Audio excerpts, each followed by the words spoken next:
Hello, hi, welcome to various and bridges. This is your Kiran Kondmuru. Yes మరి write and win ఏంటి write and win?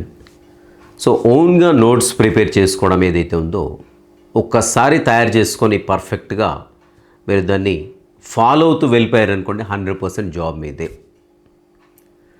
So మరి డిఎస్సిలో toppers చాలా వరకు వారి యొక్క ఓన్ నోట్స్ ప్రిపేర్ చేసుకోవడం జరిగింది. మరి ఏ రకంగా వాళ్ళ యొక్క స్ట్రాటజీ ఉన్నది, ఓన్ నోట్స్ ప్రిపరేషన్ స్ట్రాటజీ ఏంటి, మరి ఓన్ నోట్స్ ఎలా ప్రిపేర్ చేసుకోవాలి, సో ప్రిపేర్ చేసుకునేటప్పుడు తీసుకోవాల్సిన జాగ్రత్తలు ఏంటి, అండ్ అదేవిధంగా నోట్స్తో ఉండేటువంటి మనకు అడ్వాంటేజ్ ఏందో చూద్దామండి. అదేవిధంగా నోట్స్ వల్ల కొన్ని డిసడ్వాంటేజ్ కూడా ఉంటాయి. సో అవేంటి ఇవేంటి, అసలు ఓన్ నోట్స్ ఎలా ప్రిపేర్ చేసుకోవాలి, అండ్ డిఎస్సి ర్యాంకర్స్ అసలు ఏ విధంగా వాళ్ళ యొక్క ఓన్ నోట్స్ ప్రిపేర్ చేసుకున్నారు, ఇలాంటి అంశాలన్నీ కూడా ఈ యొక్క సెషన్లో డిస్కస్ చేయడానికి అయితే ప్రయత్నిద్దామండి. Right, yes.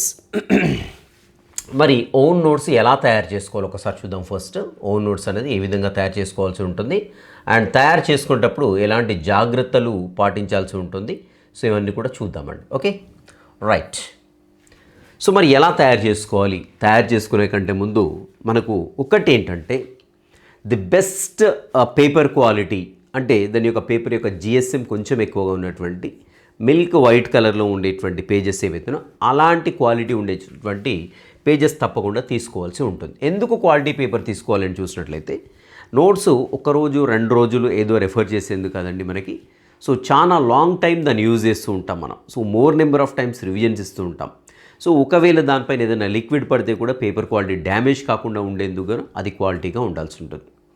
అంతేకాకుండా మనం యూజ్ చేసేటువంటి పెన్స్ ఏవైనా కొంచెం డార్క్గా ఉన్నట్లయితే అటువైపు ఇటువైపు పడేసి కొంచెం క్లమ్జీగా అనిపిస్తూ ఉంటుందండి చదివేటప్పుడు. సో కాబట్టి ఫస్ట్ థింగ్ ఏంటంటే మీరు ఏదైతే నోట్స్ కొనుక్కుంటున్నారో ఆ యొక్క నోట్స్ అనేది క్వాలిటీ పేజెస్ని కలిగి ఉండాలి, గుర్తుపెట్టుకోండి. రెండవ అంశం ఏంటంటే మీ నోట్స్ ప్రిపేర్ చేసుకునేటువంటి క్రమంలో రకరకాల కలర్ పెన్స్ వాడండి. సో మనకి ఎక్కడ దేన్ని అంటే ఒక పర్టికులర్ కలర్కి ఒక ఇన్ఫర్మేషన్ మీకు ఇచ్చేటట్టుగా ఉండాలన్నమాట. ఉదాహరణకు వెరీ కన్ఫ్యూజ్డ్ ఏరియాస్ ఉన్నాయి, నేను ఈ ఏరియాలో తప్పు చేసేందుకు ఆస్కారం ఉంది, అండ్ ఇక్కడ ఈ పర్టికులర్ ఏరియా అనేది కొంచెం డేంజరస్గా అనిపిస్తుంది, సో ఈ పర్టికులర్ ఏరియా కొంచెం కాంప్లెక్స్గా అనిపిస్తుంది అన్నప్పుడు ఆ ఏరియా పర్టికులర్గా రెడ్ పెన్ తోటి రాసేసుకోండి. రాసుకుంటే ఎప్పుడైతే మీరు రెఫర్ చేస్తుంటారో రెఫర్ చేసేటువంటి క్రమంలో ఎస్ రెడ్ పెన్ తోటి ఇక్కడ రాశాను అంటే ఇదేదో కొంచెం డేంజరస్ ఏరియానే ఉంది, నేను తప్పు చేసేందుకు ఆస్కారం ఉంది కాబట్టి అనేటువంటి విషయం మనకు చూడగానే అర్థమైపోతూ ఉంటుంది. సో కాబట్టి ఆ పర్టికులర్ ఏరియా పైన ఎక్కువ ఫోకస్ చేయడానికి, ఎక్కువ కాన్సన్ట్రేట్ చేయడానికి, అదేవిధంగా ఎక్కువసార్లు రివిజన్ ఇవ్వడానికి ఆస్కారం ఉంటుందండి. సో ఇలా ఒక 3 లేదంటే 4 కలర్స్ పెన్స్ అయితే వాడండి. వాడినట్లయితే మీకు ఇన్ఫర్మేషన్ ఇవ్వడానికి ఆ యొక్క కలర్ పెన్స్ని యూజ్ చేసుకోండి. అండ్ అదేవిధంగా టెక్స్ట్ బుక్ని మొదటిసారి చదివేటప్పుడే నోట్స్ ప్రిపేర్ చేయకండి. మొదటిసారి చదివేటప్పుడు నోట్స్ ప్రిపేర్ చేయదు, ఎందుకంటే దాంట్లో మనం సార్ట్ అవుట్ చేయాల్సిన విషయాలు చాలా ఉంటాయండి.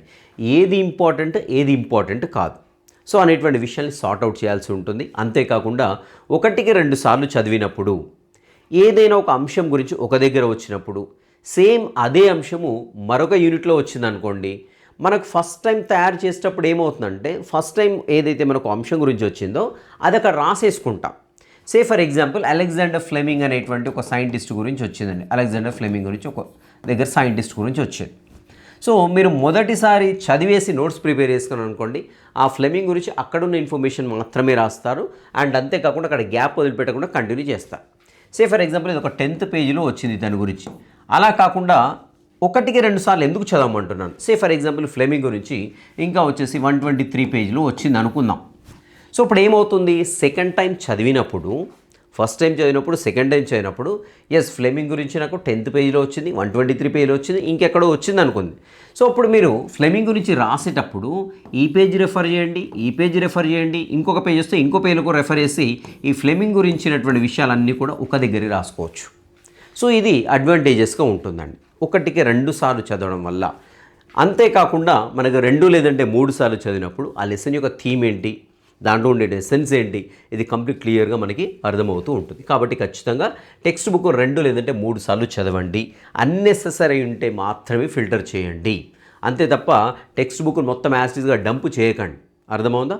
సో మనకేంటంటే టెక్స్ట్ బుక్ 100 పేజెస్ వచ్చిందనుకోండి, మీ నోట్స్ ఒక 20 పేజెస్ 30 పేజెస్ లేకుంటే హార్డ్లీ 50 పేజెస్, అట్లీస్ట్ 50% అనేది ఫిల్టర్ కావాల్సి ఉంటుంది. రైట్. నోట్స్ ప్రిపేర్ చేసేటప్పుడు గత ప్రశ్నలను మాత్రమే పరిగణనలోకి తీసుకొని నోట్స్ తయారు చేసుకోకండి. గతంలో అడిగిన ప్రశ్నలు దృష్టిలో పెట్టుకొని కేవలం ఈ మాదిరి ప్రశ్నలు అడిగేందుకు ఛాన్స్ ఉంది కాబట్టి ఈ ఇన్ఫర్మేషన్ నుండి నేను నోట్స్ తయారు చేసుకుంటే అది 100% మీరు తప్పు చేస్తున్నట్టే. ఎందుకంటే ప్రతి సంవత్సరం అంటే ప్రతి నోటిఫికేషన్లో కూడా ప్రశ్నలు అడిగే విధానం కావచ్చు, ఎక్కడి నుండి అడగడం కావచ్చు, ఏ విషయం నుండి అడగడం కావచ్చు, ఏ రకంగా అడగడం కావచ్చు, ప్రశ్నలు అడిగే సరళి కావచ్చు, పూర్తిగా మార్పు చెందుతుంది. కాబట్టి ప్రతి ఒక్క అంశాన్ని టెక్స్ట్ బుక్లో ఉండేటువంటి చిన్న పెద్ద అనేటువంటి అంశం కాకుండా ప్రతి ఒక్క ముఖ్యమైనటువంటి అంశాన్ని నోట్ చేసుకోవడానికి అయితే ప్రయత్నించండి. ఎందుకంటే కేవలం నేను ప్రశ్నలు దృష్టిలో పెట్టుకుని వాటి నుండి నోట్స్ అంటే ఆ ఏరియా నుండి నోట్స్ తయారు చేసుకుంటుంటే 100% మీరు మిస్టేక్ చేస్తున్నట్టే. సో గత ప్రశ్నలు మాత్రమే పరిగణలోకి తీసుకొని నోట్స్ 80% తయారు చేయకండి. అండ్ ఇంకేంటంటే ఫాస్ట్ రెఫరెన్స్ కోసం సో మనం నోట్స్ ప్రిపేర్ చేసే క్రమంలో ఫాస్ట్గా రెఫర్ చేయాలి, పర్టికులర్ ఇన్ఫర్మేషన్ ఫాస్ట్గా రెఫర్ చేయాలన్నప్పుడు ఖచ్చితంగా ఆ విషయానికి సంబంధించి ఆ పర్టికులర్ టాపిక్కి సంబంధించి మీరేమైనా నిమోనిక్స్ క్రియేట్ చేసుకోగలుగుతారా, లేదంటే ఒక డయాగ్రమెటికల్ రిప్రజెంటేషన్ చేసుకోగలుగుతారా, లేదంటే ఒక కాన్సెప్ట్ మ్యాప్ వేసుకోగలుగుతారా, లేదంటే ఒక ఫ్లో చార్ట్ వేసుకోగలుగుతారా. సో ఇవి తప్పకుండా నోట్స్లో ఫాలో కండి. నోట్స్లో క్విక్ రెఫరెన్స్కు తక్కువ సమయంలో ఎక్కువ ఇన్ఫర్మేషన్ని నేర్చుకోవాలంటే, తక్కువ సమయంలో ఎక్కువ ఇన్ఫర్మేషన్ని రిపీట్ చేయాలంటే, రివిజన్ చేయాలంటే తప్పకుండా మీరు ఖచ్చితంగా ఫాస్ట్ రెఫరెన్స్ కోసం ఏంటంటే మ్యాప్స్, కాన్సెప్ట్ మ్యాప్స్ కావచ్చు, డయాగ్రామ్స్ కావచ్చు, నిమోనిక్స్ కావచ్చు, అదేవిధంగా ఫ్లో చార్ట్స్ కావచ్చు, ఇలాంటివన్నీ కూడా తప్పకుండా కాసేపు టైం వేస్ట్ అవుతుంది కాదన్ను. నోట్స్ తయారు చేసేటప్పుడు 100% టైం వేస్ట్ అవుతుంది. అదేంటంటే ది బిగ్గెస్ట్ డిసడ్వాంటేజ్ నోట్స్లో. కానీ ఒక్కసారి టైం కేటాయించుకొని నోట్స్ తయారు చేసుకున్నారనుకోండి, సో అత్యద్భుతమైనటువంటి మెటీరియల్ అండి అది. ఓకేనా? డెఫినెట్గా మీకు క్విక్ రెఫరెన్స్ కోసం అవసరం ఉన్న చోట diagrams, flow charts, mnemonics, concepts, maps అనేవి కంపల్సరీ డ్రా చేసుకోండి. అండ్ దెన్ వేరే వారు తయారు చేసిన నోట్స్ 80% కూడా తీసుకోకండి. వేరే వారు తయారు చేస్తారు, ఫర్ ఎగ్జాంపుల్ నేనే తయారు చేస్తాను అనుకోండి నోట్స్, నా తీసుకోకండి. ఎందుకంటే నా యొక్క ప్రిపరేషన్ స్ట్రాటజీ వేరే ఉండొచ్చు, మీ యొక్క ప్రిపరేషన్ స్ట్రాటజీ వేరే ఉండొచ్చు, నేను అర్థం చేసుకునేటువంటి స్టైల్ వేరే ఉండొచ్చు, మీరు అర్థం చేసుకునేటువంటి స్టైల్ వేరే ఉండొచ్చు. అదేవిధంగా నేను ఒక దగ్గర కాన్సెప్ట్ మ్యాప్ వేసుకున్నానంటే నేను ఆల్రెడీ చదివి ఉంటాను కాబట్టి కాన్సెప్ట్ మ్యాప్ చూడగానే నాకు అర్థమవుతుంటుంది చాలా క్లియర్గా. సో నేను ఏ ఉద్దేశంతో ఆ కాన్సెప్ట్ మ్యాప్ వేసుకున్నానని నాకు మాత్రమే అర్థమవుతుంది. సో అదే కాన్సెప్ట్ మ్యాప్ మీరు చూసారనుకోండి అర్థం కాకపోవచ్చు. సో కాబట్టి ఎవరి ఓన్ నోట్స్ వారే ప్రిపేర్ చేసుకోండి తప్ప ఇంకొకరి నోట్స్ పైన ఆధారపడకండి. వాళ్ళ నోట్స్ తెచ్చుకొని జిరాక్స్ లాంటి పని చేయకండి. సో ప్యూర్లీ నాలెడ్జ్ బేస్డ్ ఉన్నాయనుకోండి, for example you can take and you can have the xerox. ఓకేనా? సో కాబట్టి మ్యాక్సిమం వేరే వాళ్ళ నోట్స్ అయితే తీసుకోకండి, మీకు మీరే ప్రిపేర్ చేసుకోకండి. అండ్ నోట్స్ ప్రిపేర్ చేసుకున్నప్పుడు ఇది ఆల్రెడీ మనం చెప్పుకున్నాం ఏంటి, ఒక అంశానికి సంబంధించినటువంటి ఏదైనా ఒక పర్టికులర్ టాపిక్ సంబంధించినటువంటి ఒక పర్టికులర్ ఇన్ఫర్మేషన్ అనేది ఆ టెక్స్ట్ బుక్లో ఒకటి కంటే ఎక్కువ ప్లేసెస్లో వచ్చినప్పుడు ఒక దగ్గరనే దానికి సంబంధించిన ఇన్ఫర్మేషన్ మొత్తం కూడా రాసుకోవడానికి ప్రయత్నించండి. అలా రాసుకున్నారనుకోండి చాలా ఈజీగా రెఫర్ చేసుకోవడానికి ఆస్కారం ఉంటుంది అండ్ కన్ఫ్యూజన్ కాకుండా ఉండడానికి కూడా ఆస్కారం ఉంటుంది. సో ఇలా ఎందుకు అంటున్నాను అంటే గతంలో ప్రశ్నలు చూసినట్లయితే టెక్స్ట్ బుక్లో ఒకే రకమైన టాపిక్ అంటే ఒకే అంశానికి సంబంధించినటువంటి ఏదైతే ఉంటుందో ఒక టాపిక్లో, సో వేరే ప్రాంతాల్లో వచ్చినప్పుడు అన్ని ప్రాంతాలని దృష్టిలో పెట్టుకుని వాటిని కలిపి క్వశ్చన్ చేసే సందర్భాలు కాబట్టి ఖచ్చితంగా ఒక దగ్గర రాసుకోవడానికి ప్రయత్నించండి. ఓకేనా? రైట్. మరి ఓన్ నోట్స్ ప్రిపేర్ చేసుకోవడం లాభం ఏంటి అని చూసినట్లయితే best time saver and time killer కూడా ఇదండి. అడ్వాంటేజ్లో వచ్చేసిన టైం సేవర్ అండి. ఎందుకంటే ఉదాహరణకు మీరు 8th, 9th, 10th class text బుక్సే తీసుకుందామని ఏ సబ్జెక్ట్ అయినా కావచ్చండి. ఫర్ ఎగ్జాంపుల్ ఈ టెక్స్ట్ బుక్స్ అన్నీ కలిపితే ఫర్ ఎగ్జాంపుల్ ఒక 500 పేజెస్ ఉన్నాయనుకుందాం, ఒక 500 పేజెస్ ఉన్నాయి. అదే మీరు ఓన్ నోట్స్ ప్రిపేర్ చేసుకున్నాను అనుకోండి, నాకు తెలిసి ఒక 100 to 150 పేజెస్లో ఫినిష్ అయిపోతాయి. 3 టెక్స్ట్ బుక్స్ని కవర్ చేస్తూ చాలా తక్కువ పేజెస్లో కంప్లీట్ కావడానికి ఆస్కారం ఉంటుంది. సో కాబట్టి మనకు మెటీరియల్ ఏంటంటే చాలా చిన్నగా ఉంటుంది, చూడటానికి చిన్నగా ఉంటుంది. అదేవిధంగా మీకు ఈ 3 బుక్కులు రెఫర్ చేయడానికి ఒక 3 days పడితే ఇది కేవలం మీరు తయారు చేసుకున్న నోట్స్ రెఫర్ చేసుకోవడానికి కేవలం 1 day పట్టేందుకు ఆస్కారం ఉందండి. సో కాబట్టి సరే నోట్స్ తయారు చేసుకోవడం టైం కిల్ కావచ్చేమో, కానీ ఆ టైం ఎక్కడ సేవ్ అవుతుందంటే మీకు మళ్ళీ ఈ బుక్స్ ఎప్పుడైతే రెఫర్ చేసుకుంటూ ఉంటారో టెక్స్ట్ బుక్స్, దాని బదులుగా మీరు తయారు చేసుకున్నటువంటి మీ యొక్క ఓన్ నోట్స్ రెఫర్ చేసేటప్పుడు 100% మీకు బెస్ట్ టైం సేవర్గా ఉపయోగపడుతుందండి. అండ్ అదేవిధంగా ఎక్కువ సార్లు రివిజన్ ఇవ్వడానికి అయితే ఆస్కారం ఉంటుంది. మనకు తెలిసినటువంటి విషయమే, మెటీరియల్ తక్కువగా ఉన్నప్పుడు ఆటోమేటిక్గా నెంబర్ ఆఫ్ టైమ్స్ అనేది రివిజన్ ఇవ్వడానికి ఆస్కారం ఉంటుంది. ఎన్నిసార్లు ఎక్కువ రివిజన్ చేస్తే మీకు అంత బాగా గుర్తుంటుంది. అండ్ మెటీరియల్ తక్కువగా ఉంటుంది కాబట్టి భయం అనేది తక్కువగా ఉంటుంది. జనరల్గా ఏదైనా ఎగ్జామ్ ప్రిపేర్ అవుతుంటే మెటీరియల్ హెవీగా కనపడింది అనుకోండి, వామ్మో ఇంత మెటీరియల్ చదవాలా, ఎన్ని బుక్స్ చదవాలా అనేటువంటి ఒక భయం కలుగుతూ ఉంటుంది. అదే మీ యొక్క ఓన్ నోట్స్ తయారు చేసుకోవడానికి ఈ భయం అనేది ఉండదు. ఎందుకంటే మెటీరియల్ చూడటానికి తక్కువగా ఉంటుంది కాబట్టి అల్టిమేట్గా భయం తక్కువగా ఉంటుంది. నేను దీన్ని చదవగలను అనేటువంటి ఆత్మవిశ్వాసం కూడా పెరుగుతుంది. ఆత్మవిశ్వాసం పెరుగుతుంది, మీ యొక్క భయం అనేది తగ్గిపోతుంది ఓన్ నోట్స్ ప్రిపేర్ చేసుకోవడం వలన. అండ్ అంతేకాకుండా మీరు మీ యొక్క ఓన్ హ్యాండ్ రైటింగ్ తోటి రాసుకుంటారు ఆ బుక్. సో కాబట్టి క్వైట్ ఇంట్రెస్టింగ్గా ఉంటుందండి. మీరు చదవడానికి మీ యొక్క హ్యాండ్ రైటింగే చదువుతుంటారు కాబట్టి చాలా చాలా బాగా అనిపిస్తూ ఉంటుంది. చదివే కొద్దీ చదువు బుద్ధి అవుతూ ఉంటుంది అనమాట. సో కాబట్టి ఇవన్నీ వచ్చేసి మీ యొక్క ఓన్ నోట్స్ వల్ల లాభాలండి. మరి నష్టాలు ఏంటని చూసినట్టయితే జనరల్గా చెప్పుకోవాలంటే ఓన్ నోట్స్ వల్ల నష్టాలు చాలా తక్కువే అని చెప్పుకోవచ్చు. కానీ ఇక్కడ చూసినట్లయితే తయారు చేయడానికి చాలా ఓపిక కావాలండి. Very very important. చాలా పేషెన్సీ తోటి మీ యొక్క ఓన్ నోట్స్ ప్రిపేర్ చేయాల్సి ఉంటుంది.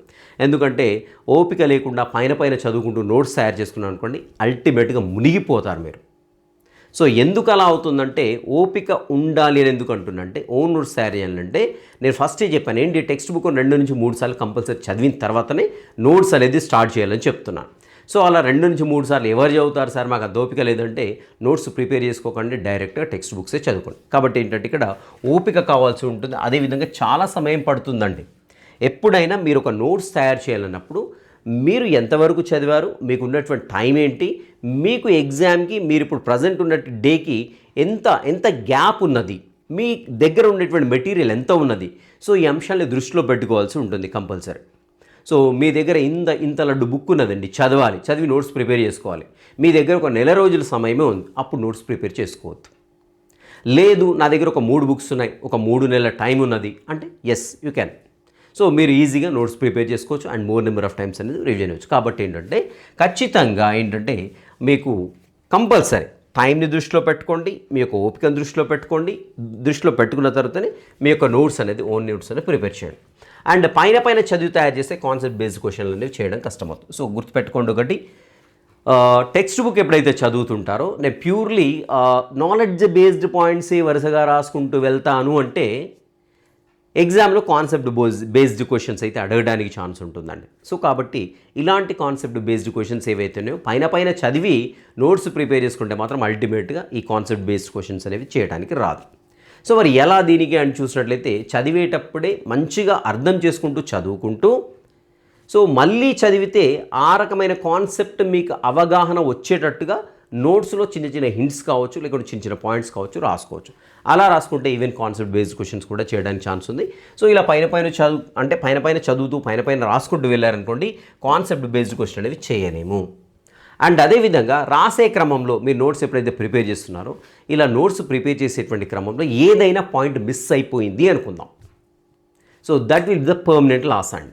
సో ఖచ్చితంగా పర్మనెంట్గా లాస్ అయిపోయినట్టే. ఎందుకు పర్మనెంట్గా లాస్ అవుతున్నట్టు అంటే మళ్ళీ మనం ఒకసారి నోట్స్ ప్రిపేర్ చేసుకున్న తర్వాత మళ్ళీ ఇంకోసారి టెక్స్ట్ బుక్ రెఫర్ చేయం, ఎందుకంటే ఆల్రెడీ అప్పటిగా 2 నుంచి 3 సార్లు చదివి ఉంటాం.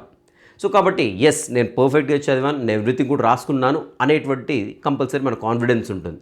సో అలా రాసే క్రమంలో ఏదైనా ఒక పాయింట్ మిస్ అయిపోయింది అనుకోండి, so that will be the permanent loss. ఆ పాయింట్ నుండే క్వశ్చన్ అడిగి అనుకోండి తర్వాత సఫర్ కావాల్సి ఉంటుంది.